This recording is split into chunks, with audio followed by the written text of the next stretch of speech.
Olá, sejam todos bem-vindos a mais um episódio da nossa Conversa Sem Fronteiras.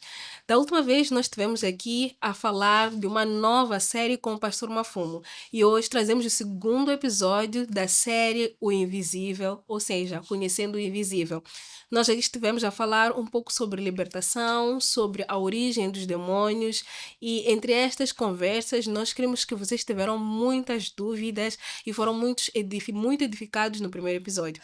Então seja mais uma vez bem-vindo ao nosso segundo episódio e hoje teremos a falar sobre libertação, restauração e autoridade. Mais uma vez nós queremos dizer bem-vindo ao nosso segundo episódio da nossa série Pastor Mafumo e muito obrigada por ter aceito o nosso convite novamente. Graça e paz, bom dia, boa tarde ou boa noite, independentemente da hora em que os prezados estarão a acompanhar este programa. Vos saudamos em nome do Senhor Jesus Cristo e é sempre um prazer servir a Deus nesta geração, porque se eu não sirvo nesta minha geração, na próxima geração Deus não conta comigo, conta com os outros que Ele vai levantar, conforme declara a palavra em Números capítulo 8, versículos 24 a 26, quando diz que há um tempo para servirmos a Deus, depois passamos a reforma para ajudar os mais novos. Amém, amém.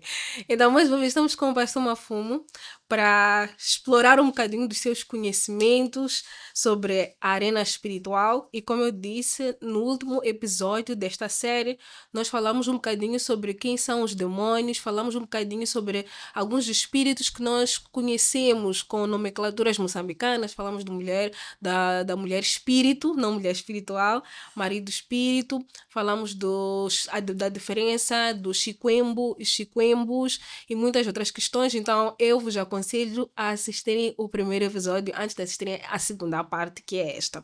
Então, hoje vamos ir um pouco mais além e na primeira parte deste nosso episódio de hoje nós temos a falar do mundo espiritual e os cristãos.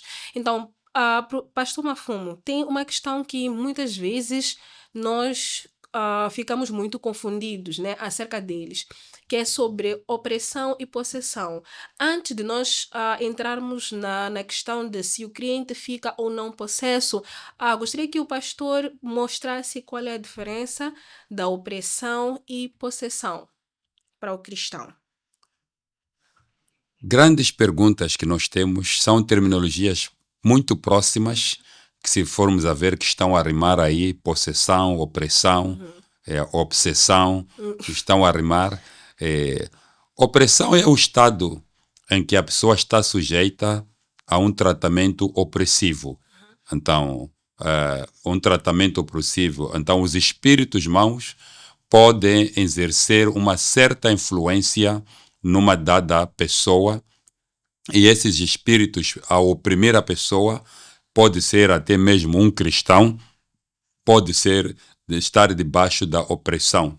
Então, a opressão é um ataque contra um ser humano, um ataque que vem de fora, e essa opressão pode se manifestar através da doença, das tribulações, perseguição, pobreza e destinos fracassados. Durante o curso da opressão, nós teremos uma variedade e gama de influência que pode estar na vida de uma pessoa ou da sua família, que não é da natureza humana. Isso se nota que há uma mão externa invisível que está lá. Então, a opressão é este ataque que o indivíduo pode ter.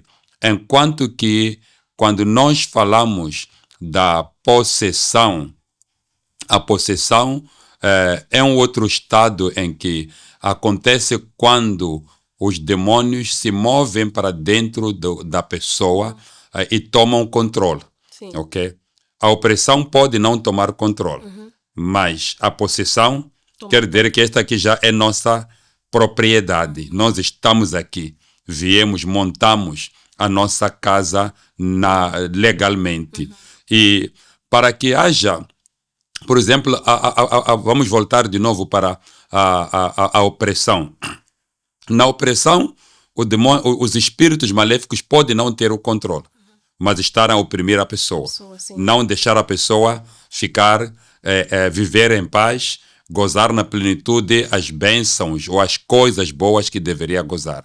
Enquanto que, quando já é na possessão, eles estão dentro da pessoa. Se chamam donos.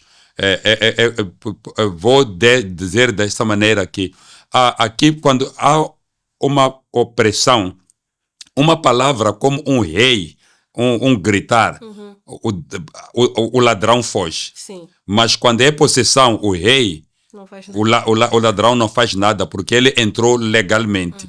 É como alguém que comprou a casa, tem as chaves.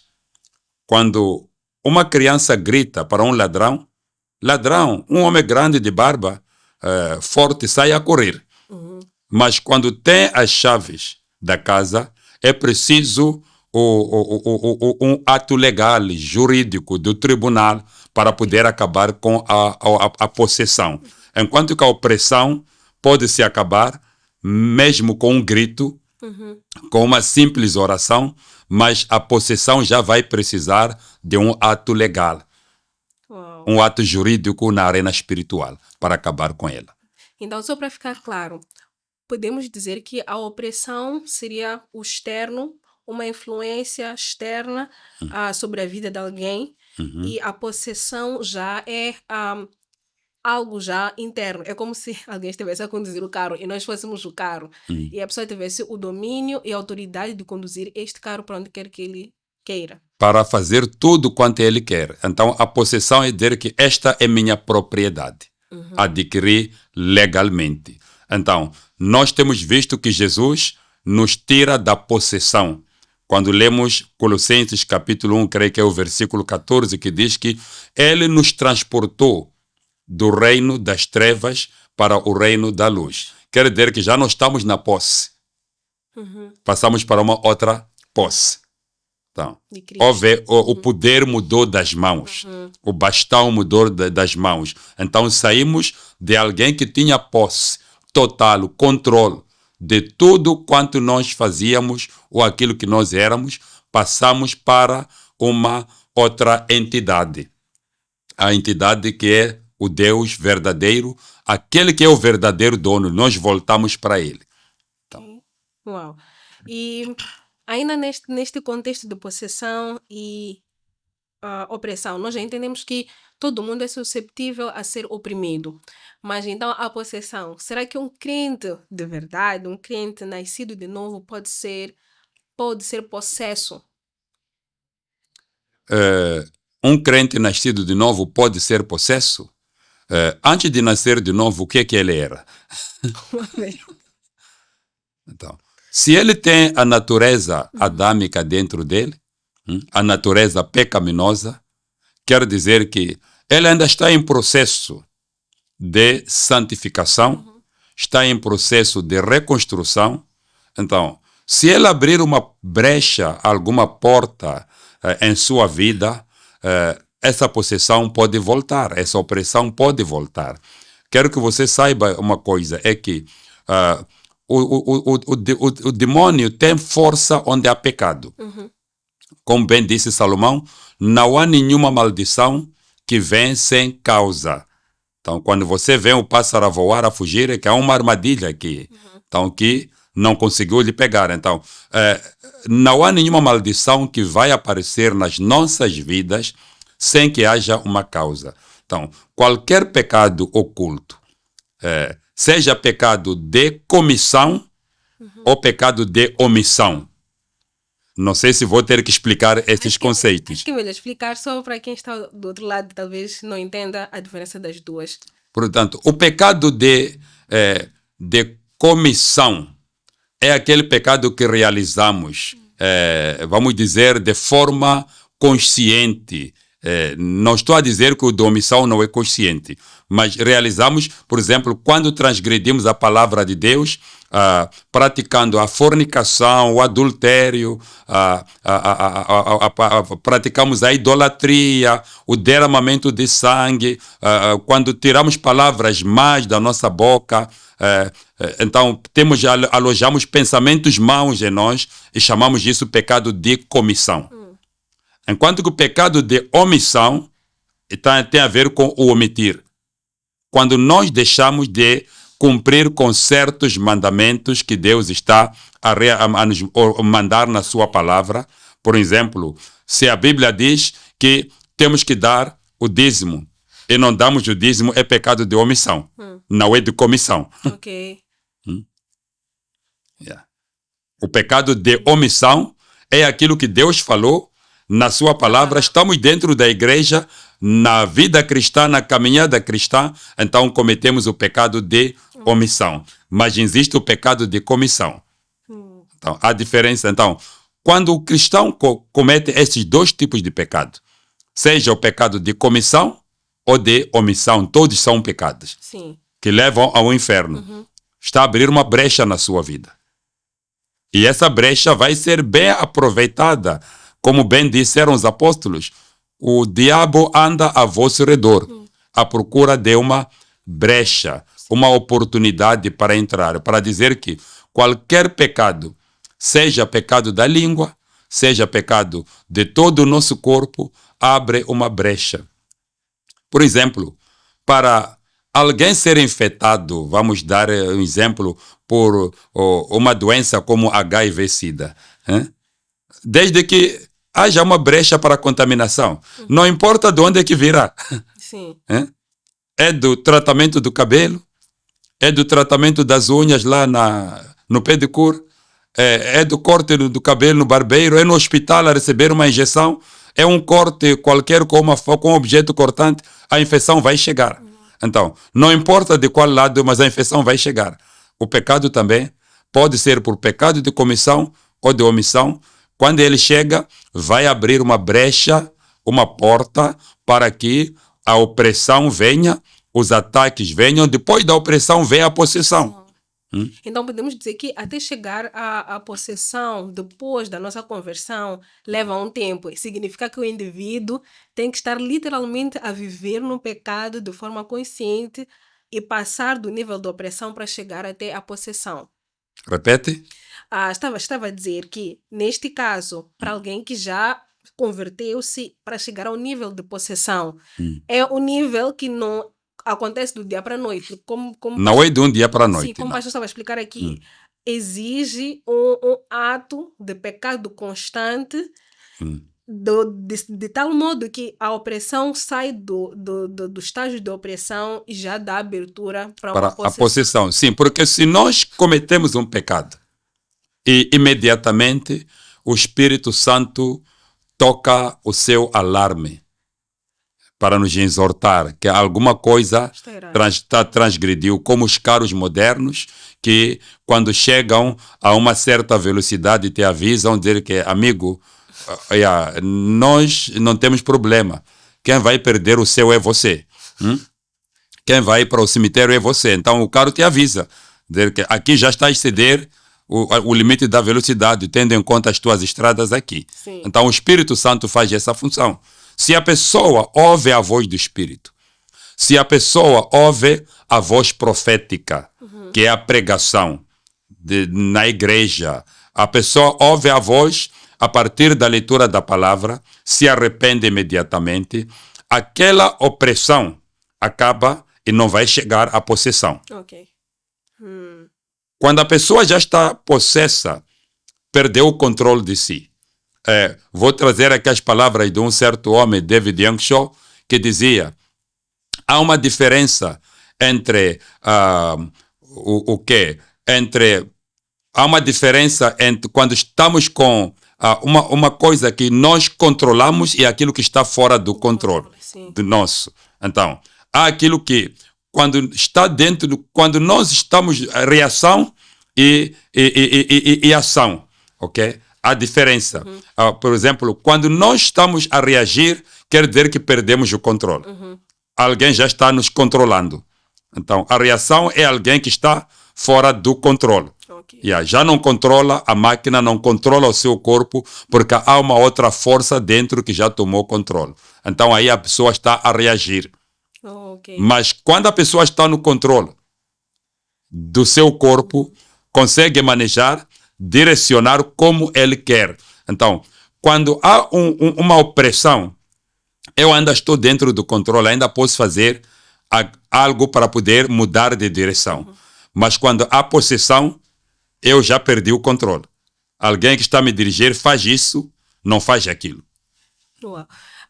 Enquanto você estava a falar, veio uma questão muito interessante na minha mente, ainda sobre a questão da opressão, né? Porque nós, às vezes, como crentes, achamos que a nossa vida em Cristo vai ser bonita. Não há opressão, não há retaliação. E uma pergunta, né? Porque eu sei que muitas pessoas têm essa mesma dúvida, algumas até têm medo, o que eu acho que não é necessário ter. Nós podemos considerar a retaliação uma forma de opressão, retaliação dos espíritos, né? Porque às vezes nós oramos por pessoas e nós somos oprimidos, e às vezes nós pensamos que nós somos oprimidos porque nós estamos em pecado. Mas será que toda opressão vem do pecado, ou pode ser uma opressão, por exemplo, que é o resultado de uma retaliação de demônios, quando nós oramos por pessoas, quando nós impomos as mãos pelas pessoas? Pode ser isso. Podemos considerar que há uma opressão que pode vir por causa de uma retaliação. Aqui nós iríamos trazer uma mensagem que temos dito, as sanções satânicas, litígio e sanções satânicas. O que é que nós queremos dizer? Sempre que uma pessoa muda de lealidade, haverá uma retaliação. Isto é, quando o Israel saiu do Egito, houve uma retaliação. Então, quando alguém muda de lealdade, vai para Jesus, deve esperar uma retaliação. Satanás não é de ânimo leve, depois de possuir alguém, que vai deixá-lo sair. Nunca há de haver uma carta aquela carta que dava ao escravo, a euforia, para sair do cativeiro. Satanás nunca, em nenhum momento, vai dar uma carta de euforia a uma família que ele possui, a uma pessoa que ele possui. Quando a pessoa faz uma tentativa de dar um passo para sair de lá, das mãos dele, ele vai tentar esmagar essa pessoa. Então, a retaliação é possível. Quando a pessoa não está firme em Cristo Jesus, vai sofrer a retaliação. Em todo lado onde se pregou o Evangelho e as pessoas creram em Jesus, Satanás levantou-se e houve retaliação. Pergunte ou leia bem as cartas do apóstolo Paulo para ver até que ponto ele teve que passar por um momento de retaliação, porque pregou o Evangelho e Satanás perdeu o domínio que tinha sobre aquela comunidade. E também não é para nós termos medo, né? Porque muitos crentes acabam tendo medo de orar por outras pessoas por causa de retaliação. Mas não é necessário termos medo. Duas perguntas, na verdade, dentro ainda da questão de pós-conversão. Existem muitos cristãos que ainda têm medo, alguns mais velhos até, da questão de feitiços, de feiticeiros. Não podes varrer a casa porque o feitiço, isso. Porque ainda há essa ideia de que cristãos ainda podem ser atingidos por feitiços. Eu sei que pode parecer uma questão um pouco banal, mas acho que é necessário também falarmos disso, sobre se sim ou não, cristãos podem ou não ser atingidos por feitiços ou feitiçaria. E quando é que isso acontece? Uma vez mais, a palavra de Deus em Números, capítulo 23, no versículo 8, vai nos dizer o seguinte: como amaldiçoarei o que Deus não amaldiçoa? Como detestarei aquilo que Deus não detesta? E no versículo 23, ainda em número 23, diz: pois contra Jacó não vale encantamento nem adivinhação. Contra Israel, neste tempo se dirá de Jacó ou de Israel, que coisa Deus tem feito. Então, o profeta Balaão já sabia que há coisas que não colam na vida de um crente maduro, nascido de novo, que está na palavra de Deus, busca andar de acordo com a palavra de Deus, obedecendo às instruções da palavra de Deus. Não quer dizer que o feitiço não há de haver. Por quê? O feiticeiro está lá. O mágico está lá. O sacerdote satânico está lá. Durante o tempo dele, ele está a fazer as suas ações. Mas a Bíblia nos assegura uma coisa, que não há encantamento que vai colar para quem está dentro da palavra de Deus. Amém. Por exemplo, você e eu estamos dentro desta casa e lá fora está a chover forte e feio. Uma tempestade. Vamos mudar? Não. Mas quando é que eu e você vamos mudar? Quando vermos que aqui em casa não há pão. Temos que sair para ir comprar pão. Sim. Você se arrisca a mudar. Sim. Se está a cair granizo, vai levar algumas pedradas, porque você saiu debaixo da cobertura. O que é que estamos a dizer? Todo crente que sai debaixo da cobertura de Deus, há encantamento, há feitiço que vai funcionar nele. Amém. Isso ficou muito claro. Gostei muito do exemplo da casa. Então, ficou muito mais do que claro que precisamos de estar debaixo da guarda-chuva de Deus, da cobertura espiritual de Deus. E ainda nessa questão, tem um outro ponto que costuma ser muito confuso e também um pouco difícil de entender, né? Que é a questão de as maldições hereditárias depois da nossa conversão. Como é que funciona? Principalmente quando nós estamos debaixo de uma autoridade dentro de casa que ainda não é convertida. Vamos dar um exemplo. Eu me converto, aceito Jesus como meu Senhor e Salvador, nasci no pecado, houve aquela questão das maldições hereditárias, dentro da minha família tem os que não se casam, tem os que têm enfermidades e muitas outras heranças hereditárias, maldições hereditárias. Porém, também tem a questão de os meus pais ou as pessoas que estão sobre a minha tutela não estarem num relacionamento com Deus, ou seja, não estão debaixo da autoridade espiritual de Deus. Eu queria que explicasse um bocadinho sobre este confronto espiritual que há dentro dessas casas e até que ponto a maldição hereditária tem alguma influência na nossa vida por causa dos nossos pais, dentro da casa dos nossos pais, ou das pessoas que estão sob a nossa tutela, podem ser nossos tios ou nossos avós. As maldições hereditárias não são apenas para aquela casa onde as pessoas acabaram de se converter ou não, mas eu vou dar aqui um exemplo da casa de Abraão, para nós vermos as maldições hereditárias na casa de Abraão. Abraão, quando nós lemos Gênesis capítulo 12, a Bíblia nos mostra que ele é um homem muito abençoado. Deus o abençoou e disse que nele seriam abençoadas todas as outras nações. Sim. É a primeira coisa que nós vemos. E ainda no capítulo 12, nós vemos o homem mais abençoado a passar fome. Como que uma pessoa abençoada, que seria uma bênção para todo mundo, está a passar por uma situação de fome. E ele teve que fugir para o Egito. Mas a maldição da qual eu quero falar na casa de Abraão é esta. É que todo filho primogênito na família de Abraão nunca recebeu a bênção da primogenitura. Todo filho primogênito na casa de Abraão, até José, não vemos nenhum filho a receber a primogenitura. Vejamos. O primeiro filho de Abraão foi Ismael, não Isaac. Sim. Está bem claro isso. Sim. É a minha Bíblia que diz. Então, por direito, quem deveria ser o primogênito a receber a primogenitura era Isaac. Sim. Era Ismael. Sim. Mas foi dado a primogenitura? Não. Pelo contrário, passou para o irmão mais novo, que é Isaac. Vamos mais adiante. Isaac, já passamos uma geração. Sim. A segunda geração é Isaac, teve 2 filhos, Esaú e Jacó.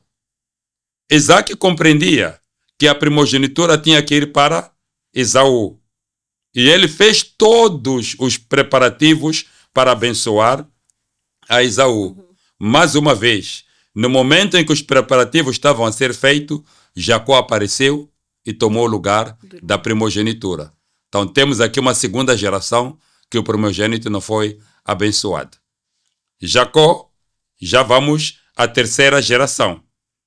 Teve o seu primeiro filho, Ruben, que por sinal deveria receber a primogenitura na bênção.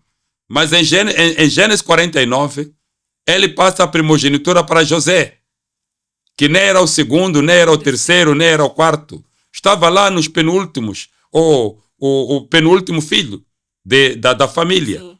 Então, a primogenitura passou para este. José, já estamos na quarta geração. Também teve 2 filhos, Manassés e Esaú. A primogenitura foi para quem? Para Manassés e Efraim. A primogenitura foi para Efraim e não Manassés. Estamos numa família que Deus disse, serás uma bênção. Sim. Uma família que conhece Deus. Não falei de uma família polígama. Sim. Não falei de uma família gentia. Uma família idólatra. Estou a falar de uma família que adora Deus. Uau. Yeah. Muito complexo. Muito complexo. Então aí nós estamos a ver que, mesmo sendo uma família que tinha a promessa, nós vemos uma falha na questão da bênção primogênita em várias gerações. E aí é necessário nós orarmos a oração que Jabes orou no primeiro livro de Crônicas, capítulo 4. É preciso orarmos a oração de Jabes. Jabes fez uma oração muito importante aqui. Primeiro livro de Crônicas, capítulo 4, versículo 9 e 10 apenas.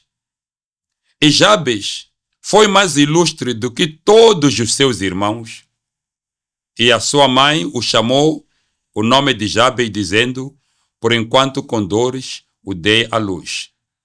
Porque Jabes invocou o Deus de Israel, dizendo, se me abençoares muitíssimo, está no superlativo, absoluto, se me abençoares muitíssimo, se ampliares meus termos, se a tua mão for comigo, em quarto, se fizer que do mal eu não seja aflito. É preciso fazer uma oração de rebelião contra certas maldições. Sim. Se ele está a dizer, se me abençoares, é que a bênção é o oposto de maldição. Jabes nasceu e a mãe lhe deu o nome de Jabes porque é o nome de uma maldição. A dizer que o concebi numa luta, numa batalha. É como dizer castigo, é como dizer tristeza, ou qualquer outro nome que não seja bom. E ele, quando viu esta situação na sua vida, fez uma oração de rebelião total. Dizer, Deus, isto tem que acabar. Ele aprendeu a invocar o nome de Deus. Você quer acabar com as maldições na sua vida, na sua família? Diga, é verdade, Deus, que a minha família vem sendo marcada, por este tipo de maldições, pela prática oculta. A minha família vem sendo marcada por mortes prematuras. Na minha família não há velhos. Na minha família não há casamentos estáveis. Na minha família sofremos, perdemos os filhos. Na minha família há pobreza. Ore a oração de Jabes. Deus, se mudares esta história. Amém. Jacó também fez a mesma oração. No capítulo 28. Se, esta condição, se me abençoares. Primeiro identifique o tipo de maldição, o tipo de problema que você está a ter na sua vida. Só que muitas vezes nós não nos damos tempo para procurar entender o que é que está a acontecer nas nossas casas, nas nossas vidas. Achamos que é normal. Não é normal. Não é normal que uma menina tenha sofrido estupro. A mãe nunca lhe disse, mas ela também sofreu. A avó nunca disse à mãe, mas ela também sofreu. É uma dada família, estamos a ver uma sequência. Não é normal. Sim. Há uma maldição. Não é normal, é uma dada família haver um desemprego total. Mesmo com a formação, a pobreza não respeita a formação acadêmica que a pessoa tem para abrir as portas. Não é normal. É preciso entrar em guerra espiritual, em batalha espiritual. Meu querido, minha querida irmã, quero que você saiba esta verdade. Amém. Que os espíritos satânicos nunca vão se civilizar. Eles não vão respeitar o teu perfume, a tua maquiagem, o teu fato, Pierre Cardin. Não vão respeitar se o teu cinto é feito de qual tipo de pele. Não vão respeitar isso. Não vão respeitar o teu perfume de marca. A única coisa que eles vão respeitar é o cheiro do sangue do Cordeiro quando você invoca Jesus. Amém. Entre em oração. Busca Deus. Amém. É quando eles vão ceder e libertar o seu campo. Amém. Para que você esteja no controle total. Uma questão. Isso foi muito profundo, pastor. Eu gostei. O inimigo não respeita o nosso aspecto físico. Não tem nada a ver- civilização. Não tem civilização. Não. Ele não tem nada a ver com isso. Com nada. Só o nome de Jesus, o sangue de Jesus.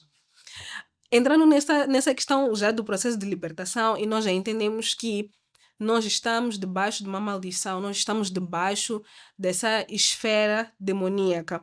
Como é que acontece o processo de libertação? Ou como é que deveria acontecer o processo de libertação? Porque muitas vezes também o que acontece, né, enquanto o professor estava a falar, vinha muito à minha mente sobre essa questão, às vezes nós depositamos toda a questão da libertação numa pessoa. Ou seja, nós esperamos que o pastor traga a libertação para mim. E se ele não ora para mim, eu não sou liberta. E também acabamos colocando Jesus de lado, o nome de Jesus de lado, o sangue de Jesus de lado. E a palavra diz que se o Filho vos libertar, verdadeiramente sereis livres. Não significa que estaremos a negligenciar também o acompanhamento ou a oração do pastor, porque eu creio que há casos que necessitem do acompanhamento profundo. Mas como é que acontece a questão do processo de libertação? É linear? Dura muito tempo? É imediato ou não? E quais são as condições necessárias para que haja uma libertação? Ainda bem que disseste o processo. Quando alguma coisa é um processo, quer dizer que passa por várias fases. Sim. O primeiro passo para que haja libertação é a pessoa entregar a vida a Cristo Jesus como Senhor e Salvador. Eu vou explicar aqui como Senhor e Salvador. Primeiro, a Cristo Salvador, que muitos o conhecem. Aquele que nos salva do pecado, nos salva da morte, aquele que nos salva da doença. Sim. Então, é Cristo Salvador. Mas a Bíblia fala muito mais de Jesus como Senhor e poucas vezes de Jesus como Salvador. Então, Jesus é o Rei, é o Senhor. Então, nós temos que entregar na totalidade a nossa vida a Jesus, que é o Senhor, para Ele dominar, para Ele mandar, comandar. Já não fazermos mais a nossa vontade, mas estarmos de uma forma, uma submissão total e incondicional àquilo que é a voz do Senhor Jesus sobre a nossa vida. É aí que o processo de libertação começa. Em segundo lugar, precisamos ir ao processo de arrependimento. O que é arrependimento? Eu vou citar aqui o professor, o pastor, o doutor Mensa Ontabil, quando diz: o arrependimento é a mudança da mente, é a mudança de atitudes, é a mudança de direção. Muitas pessoas, quando vão para a igreja, choram depois da pregação, se arrependem de um pecado. Quando diz amém, Acabou. Minutos depois está a voltar para o mesmo pecado do qual se arrependeu no altar. Não passam nem 30 minutos. Então, houve arrependimento? Não. O arrependimento é a mudança da mente, a mudança de atitudes, a mudança de direção. Não houve arrependimento para uma pessoa que continua envolvidos nos mesmos pecados. Então tem que haver o arrependimento total, completo e genuíno. Amém. O arrependimento acompanhado com a renúncia. O que é renúncia? Há uma coisa que é confissão. Sim. Confissão é reconhecer que eu pequei. Depois vamos para o processo de arrependimento. Que o arrependimento é feito de joelho diante de Deus. Eu pequei contra ti. Olha o Salmo 51 para ver como é que Davi se arrependeu ao ponto de dizer: oh Deus, não tira o teu espírito de mim. Yeah. Porque se me tira o espírito, eu vou ser como Saul. Yeah. Quando o espírito de Deus saiu dele, ele ficou vazio, já não era nada. Então, o arrependimento é feito de joelho diante de Deus. Depois vamos, depois do arrependimento, ao processo da renúncia. A renúncia é feita já em pé, ou sentado como estamos, nas câmaras da televisão, da rádio, para dizer: a partir de hoje, eu já não faço parte da equipa da cozinha do diabo. Quando ele estiver a cozinhar os seus pecados, não conte comigo. Essa é a renúncia. Muitos de nós fazemos o quê? Confessamos, arrependemos, mas não chegamos à renúncia. Ok. Por essa razão que a tua família ainda te convida para as missas, ainda quer usar o teu carro, ainda quer usar o teu dinheiro, porque você não fez a renúncia. Você não os convocou para dizer que a partir de hoje eu mudei a lealidade. Eu já não entro onde vocês entram, apesar de ser o mais novo da casa. Uau. Uma questão ainda, antes de pastor continuar. A renúncia tem que ser pública, neste caso, porque às vezes nós vemos esse confronto dentro de casa, né? Se eu chego e digo, meus pais, eu já não quero mais fazer parte disso, depois tem a outra luta que vem, né? As ameaças, ou vais embora. Ou a renúncia também pode ser vista através do nosso comportamento ao longo do tempo pelas nossas famílias. A renúncia é uma mensagem que nós dirigimos às entidades satânicas em primeiro lugar. Ok. Que eu já saí. Por exemplo, se alguém tem um nome que está com um vínculo com os altares satânicos da palhota, da imoralidade, vai renunciar esse nome. Dizer que ainda que eu não mude o nome no meu BI, ainda que eu não mude o meu nome na minha identidade, mas eu já não sou aquilo que o nome era. Sim. Houve uma renúncia. É uma mensagem dirigida às entidades. Quando há uma renúncia, vamos lá falar bem, nos momentos das campanhas eleitorais, nós vemos muita renúncia. Quando alguém sai de um partido e vai para outro partido, ele chega, enfrenta a televisão num comício bem cheio e diz: a partir de hoje eu já não faço parte deste partido porque não tem projeto. Agora é que estou no verdadeiro partido. Ele renunciou. Se o secretário do bairro ou da mobilização daquele partido, na próxima reunião, fizer uma convocação para aquele irmão, mandar um convite e dizer que estamos te convidar para a reunião às tantas horas, o secretário não bate bem. É verdade. Porque ele já renunciou. Já renunciou, sim. Outro exemplo, um jogador de futebol pode renunciar a jogar na seleção.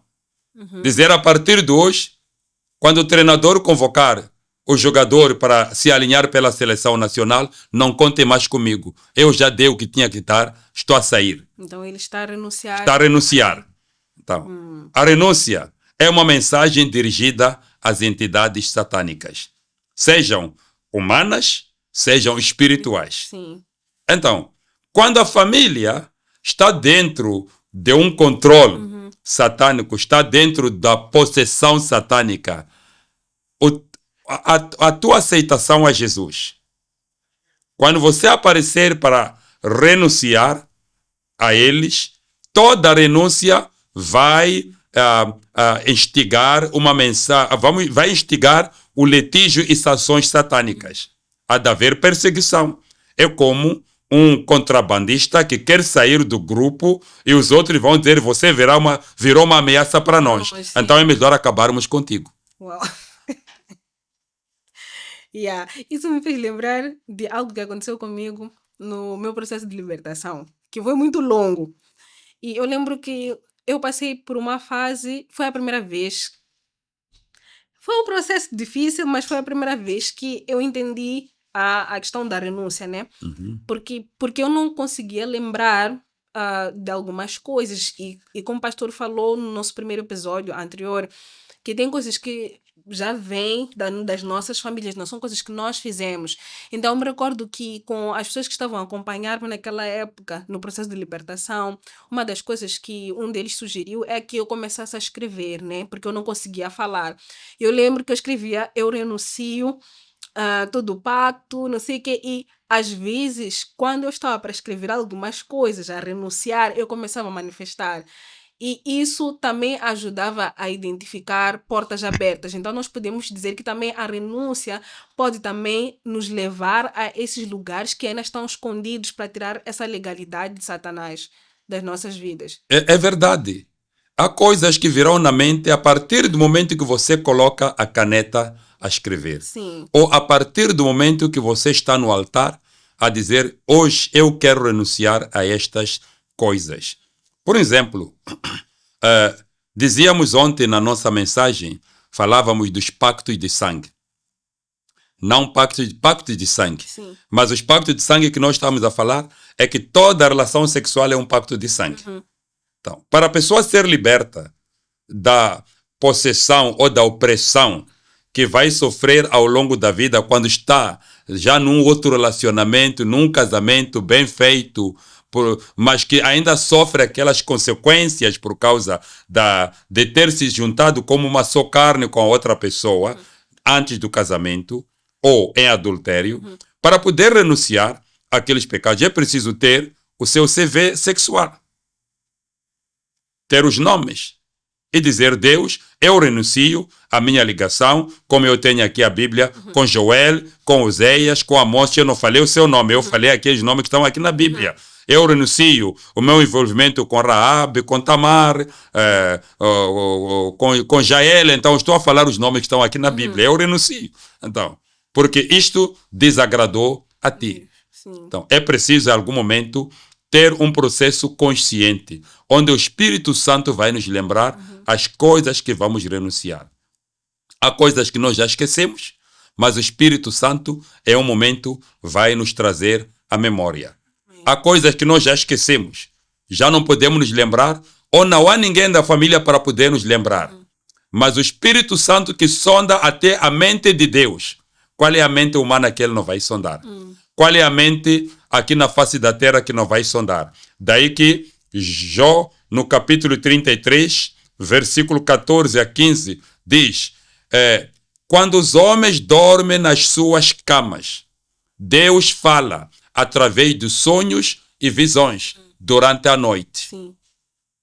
Então, tem que começar a programar a sua mente para estar preparada para que quando você for dormir, não dormir como um pau, não dormir como uma pedra, mas dormir com a sensibilidade de ouvir Deus falando, trazendo revelações das batalhas que você deve travar, das ações proféticas que você deve levar para poder se libertar. Imagine se José, o marido da Maria, tivesse dormido de qualquer maneira, como uma pessoa comum. Herodes teria alcançado a Jesus e matado a ele ainda bebê, aqui na terra. E a obra da cruz teria parado. Quem sabe, por mais de 2000 anos, Deus ainda estaria a preparar uma outra Maria. Yeah. Então, é preciso estarmos sensíveis que Deus está falando conosco, através de sonhos e visões. Contudo, todo sonho, toda visão deve ser confrontada com a palavra de Deus. Agora, voltando para o ponto, neste processo de libertação, que primeiro começa com a nossa vida, entrega a Jesus, vai depois do processo de arrependimento, depois virá o processo da santificação. A santificação é acompanhada com a nossa frequência na igreja, o estudo da palavra, ouvir a mensagem de Deus. Então, vai ser um processo contínuo. Sim. Há uma mensagem que ficou bem gravada em mim, não me lembro em que ano foi pregada a mensagem, nem o nome do pastor que pregou a mensagem, mas só me lembro que um dia houve uma mensagem pregada desta maneira. por um homem de Deus. O que ele fez? Eu lembro que eu fiz uma ação, porque aquilo que ele pediu, nós é que fomos buscar lá fora. Ele disse, estou a pedir 2 copos. Fomos levar os 2 copos. Estou a pedir água, estou a pedir uma bacia. Nós fomos levar muita água e uma bacia. Depois disso, estou a pedir areia. E nós demos a areia a ele. Primeiro ele pôs água no copo. Depois pôs muita areia. E disse, eu quero tirar toda esta areia para voltar a beber a água que está aqui. Usar este copo. E o que ele fez? À medida que ele ia pondo água no copo, a areia ia saindo. Como tínhamos uma bacia grande, então aquela água saía, caía, se derramava na bacia. Sim. Íamos pondo mais água. À medida que íamos colocando a água, a areia ia desaparecendo. Até eles estão a ver alguma areia. Nós de longe não conseguíamos ver. Ele disse, mas eu ainda estou a ver porque eu estou próximo do copo. Ele, pois, levantou o copo e disse, agora já não estou a ver nenhuma areia, vou beber a água. Há um processo. À medida que a palavra vai entrando, as outras coisas vão há coisas que vão saindo Amém. Da nossa vida. Agora, falaste uma coisa, que o processo da libertação, em que está o pastor, está Jesus. Afinal, quem é que liberta? Quem é que opera o processo da libertação? Não é o pastor, é Jesus, Sim. através do pastor. Não é o profeta, é Deus, através do profeta. Sim. A Bíblia diz, em Oséias, capítulo 12, no versículo 13, na minha Bíblia, mas o Senhor, Deus, por meio de um profeta, fez subir Israel do Egito. E por meio de um profeta, Israel foi preservado, foi guardado. Oséias 12, versículo 13. Deus usa profetas, Sim. usa seus servos para trazer a libertação. Mas quem está a libertar não é o profeta, é Deus através do profeta. Amém. Temos que reconhecer que Deus é insubstituível Sim. no processo da libertação. É Deus quem está a usar o seu instrumento para operar a libertação. Vamos dizer mais uma vez, quem é que vai me curar da doença, da malária? É o médico? Não. É o comprimido que o médico vai me dar. O médico é um profeta, é um pastor. A medicação é aquela que vem de Deus, que vai operar a cura. Não há nenhum médico que vai entrar dentro do meu corpo para dizer, bichinho da malária sai, bichinho da cólera sai. Não. Mas através do médico, eu posso encontrar o caminho da libertação. Amém. Através de um profeta, de um homem de Deus comprometido com a palavra, eu posso encontrar o caminho da libertação. Porque a Bíblia declara, por meio de um profeta, Deus usou.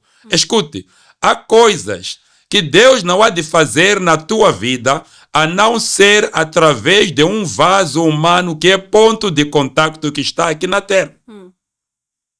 Se você não acredita nisso, olhe para o próprio Jesus.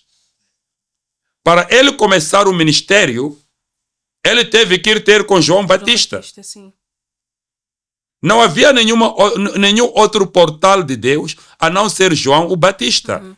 É quando João Batista cumpriu com aquilo que está escrito, batizando a Jesus nas águas e impondo as mãos, orando por ele, que se tornou o ativador do ministério de Jesus.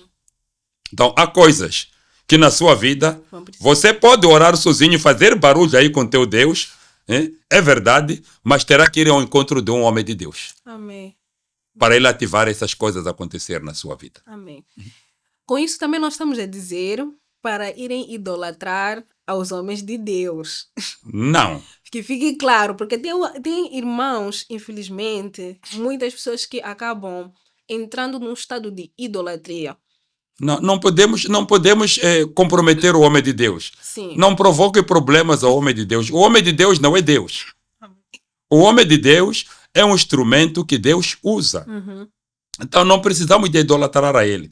Contudo, temos que reverenciá-lo. Amém. Como alguém que é uma pessoa que carrega um manto profético, um manto sacerdotal, um manto apostólico que Deus usa para ter as chaves. A oração daquele homem tem muita coisa a abrir aqui na cidade. Há portas que vão se abrir, há portas que vão se fechar pela oração daquele homem.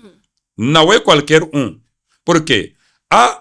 Deus às vezes dá a um certo homem um distrito, uma província, uma região como a região sul. Ele vai colocar a autoridade apostólica sobre a nação. Que quando aquele homem ora, as coisas acontecem dentro da nação. Daí que eu tenho alguma coisa que muitas vezes acontece ou acontecia. Vi muito acontecer durante a época da Covid.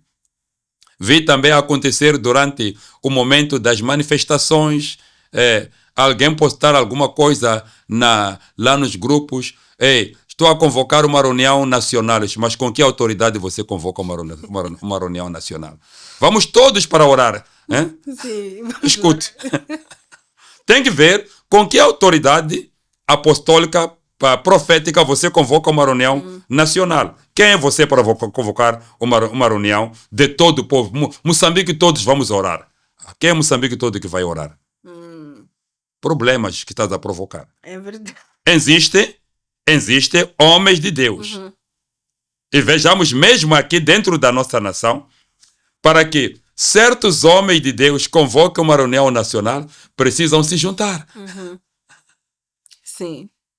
Aqueles que têm autoridade apostólica nacional, às vezes podem convocar uma reunião e só apenas a denominação dele que vai comparecer. Uau. Isso é verdade. Não são todas as denominações. É um trabalho que ainda temos que fazer para identificar quem é aquela pessoa que tem autoridade nacional. Isso é verdade. Na arena espiritual dentro da nação. Amém. Uma questão que ficou um bocado, não ficou clara, mas só para voltarmos a reenfatizarmos, né, é a questão do processo de libertação. A libertação é um processo, né? Então, para todos os irmãos que às vezes ficam ansiosos porque querem as coisas da noite para o dia, o pastor é que esteve a explicar sobre todo o processo, sobre conhecer não só Jesus como Salvador, mas como Senhor. Falamos também sobre arrependimento, falamos sobre a confissão, a renúncia e santificação.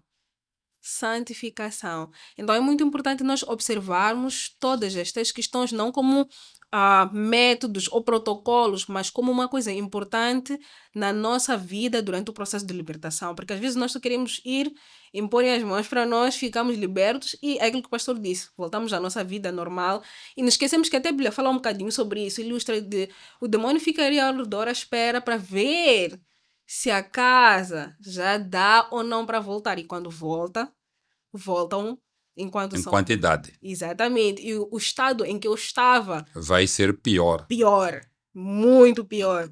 E talvez por causa disso nós também vemos muitos crentes, quando se afastam de Deus, entram em estágios que... críticos. assustam. Muito assustadores.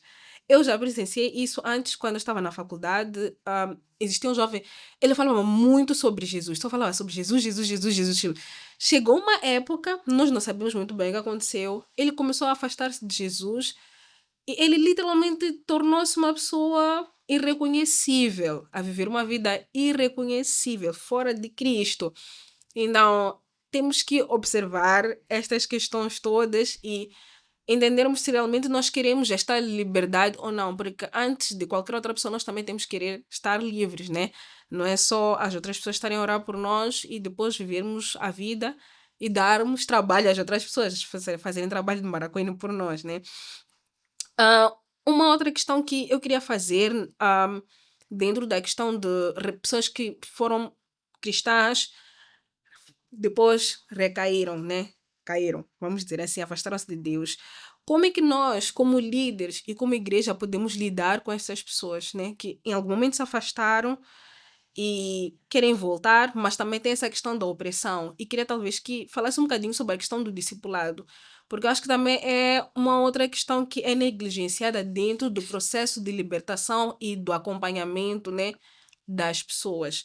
como é que nós podemos nos posicionar como líderes, como membros da igreja, para essas pessoas que foram libertas, se afastaram de Deus, mas estão a tentar voltar. Então estão num processo muito complexo, né?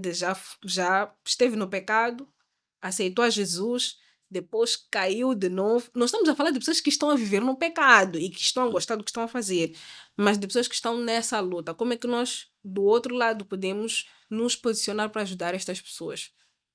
O nosso posicionamento número 1 é a oração. Mas na palavra oração temos que tirar o O e o R, ficar ação. Então tem que haver ações. Sim. As ações que nós temos que trazer são o ensino da palavra. O ensino da palavra. Depois de uma pessoa aceitar a Jesus como Senhor e Salvador, precisa aprender. Sim. Daí que quando nós vamos para os evangelhos, vamos ver a grande comissão. Qual é a grande comissão? É ide. Ok? O Sim. ide. Nos evangelhos, nos 4, nós veremos a grande comissão distribuída em 4 maneiras, em 4 formas diferentes. Primeiro, vamos ver o Marcos capítulo 16, que ide pregai. Então, uma coisa é pregar. A pregação tem poder, a pregação tem cura, a pregação tem libertação, a pregação expulsa demônios. Sim. Então, para a pessoa aceitar. Então, é o evangelismo. Mas a grande comissão em Mateus 28 tem a ver com o ensino, não tem a ver com a pregação. É aqui onde está a base muito importante, o ensino da palavra de Deus. Muitas igrejas estão paradas na pregação, mas não vão para o ensino. O ensino é sistemático. O ensino observa uma pauta. O ensino vai levar com que haja a transformação. Sem que o pastor fale alguma coisa com a pessoa, Deus, através do ensino, vai tocar naquela pessoa, falar alguma coisa. Há de haver uma transformação na vida daquela pessoa. É através do ensino. É muito importante que haja um ensino. Já que falei das 4 grandes comissões, Sim. deixa ela completar. Em Lucas, no capítulo 24, a grande comissão tem a ver com testemunho. Aquilo que Deus fez na minha vida que eu vivi. A minha libertação, a forma como eu fui salvo, devo testificar, trazer o testemunho. Que eu sou a experiência de que Deus salva, cura e liberta, como já falaste muitas vezes aqui, que passaste de um processo de libertação. É um testemunho vivo de que há poder que pode transformar a vida de alguém em outra pessoa. Esse é um testemunho. Agora, em João, a grande comissão tem a ver com o encarnar. Da mesma forma como o Pai me enviou, eu também vos envio. Então, aqui temos ver que é preciso muito mais. Vamos ficar com Marcos e Mateus. Primeiro, pregar para a salvação. Expulsar os demônios. Mas não basta expulsar os demônios. Temos que ensinar a pessoa. Amém. Para conhecer os caminhos de Deus. Compreender os caminhos de Deus. Como andar com este Deus. Amém. Amém. Amém. Foi respondida de uma forma muito, muito clara, muito sutil.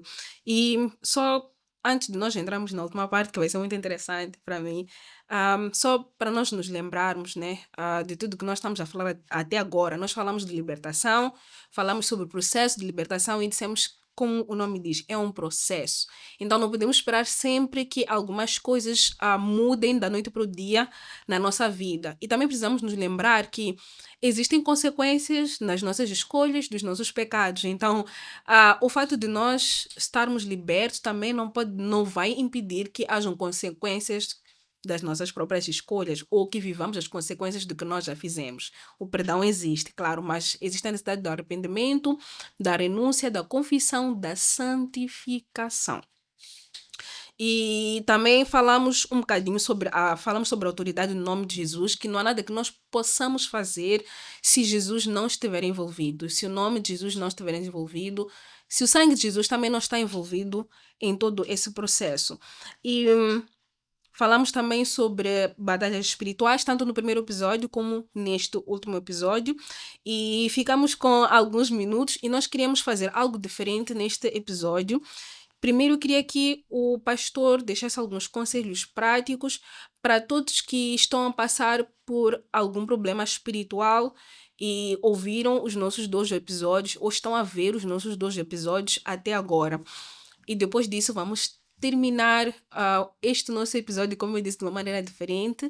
Vai ser com uma oração para os irmãos que estão aí desse lado. Espero que o Espírito Santo também possa falar aos vossos corações.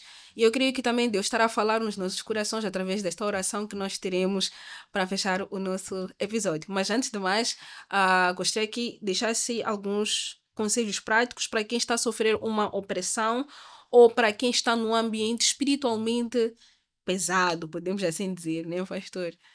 Para os nossos telespectadores. Colossenses 1,13 diz que Cristo nos tirou do reino das trevas e nos transportou para o reino do seu amado Filho. E no capítulo 2, que é o versículo 14, vai nos dizer que ele rasgou a cédula da nossa acusação que o inimigo usava. Então, a credencial, as ordenanças satânicas que agiam contra nós foram eliminadas através da obra da cruz. Então, aquilo que diz respeito a Deus para a tua libertação está guardado, à espera que você tome o passo sério. O passo sério você a tomar é primeiro se aproximar de Jesus, aceitar a Ele como teu Senhor e Salvador. Em segundo lugar, obedecer a palavra. Ir para o hospital, ter com o médico, não te dá direito à cura. Se você não obedecer às instruções que o médico vai dar. O médico te dá a medicação e você toma na dose que você quer, porque o comprimido é pesado, te faz dormir.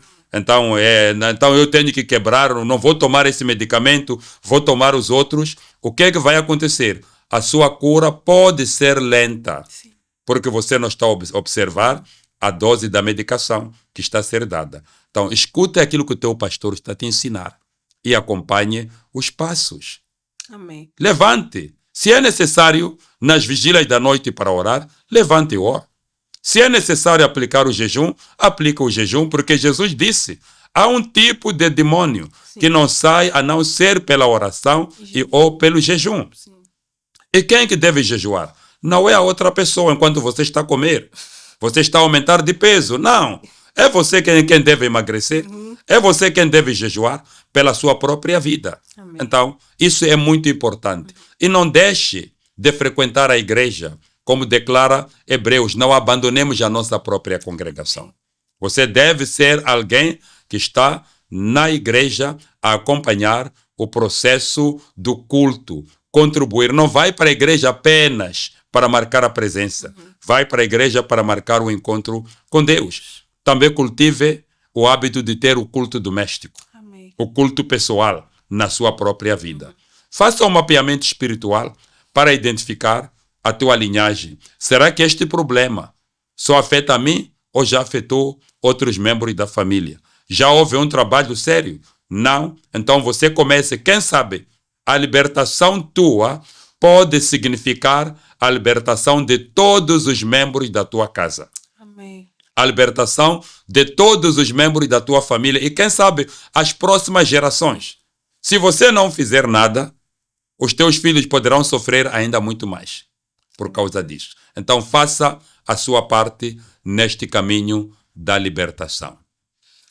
Muito obrigado mais uma vez. Pastor. Vamos à oração? Sim, pastor Mafumo. Vamos para a nossa oração, para o nosso episódio. Pai, queremos te agradecer pela liberdade que nos dá em Cristo Jesus, o Senhor e Salvador nosso. Pai Santo, qualquer maldição que herdamos, qualquer jugo que vem do nosso passado maléfico, passado da nossa família, quebramos-lo hoje em nome de Jesus. Oramos, ó Pai, para que uma nova rota, um novo caminho, uma nova atmosfera, um novo clima, de que Cristo, na verdade, nos libertou. Queremos sentir essa atmosfera em nossas vidas. As trevas já não nos cobrem mais, conforme declara Isaías 60. A tua luz vem para substituir as trevas. Levanta-te e canta, como declara Sofonias, ó filha de Sião, porque o teu opressor já não existe mais. Ele foi exterminado. Pai, tudo o que não plantaste em nossas vidas seja arrancado pela raiz e queimado hoje, agora e para sempre. Toda marca da maldição é movida, é apagada pelo sangue do Cordeiro. Escreva um novo nome em nossas vidas, o nome dos filhos e filhas amados de Deus. De agora em diante, nós sabemos que a bênção de Deus será a nossa porção em Cristo Jesus. Amém. Amém. Amém. Amém. Creio que todos vocês foram abençoados. Muito obrigada por estarem conosco e nos vemos no próximo episódio. Tchau, tchau e Deus vos abençoe.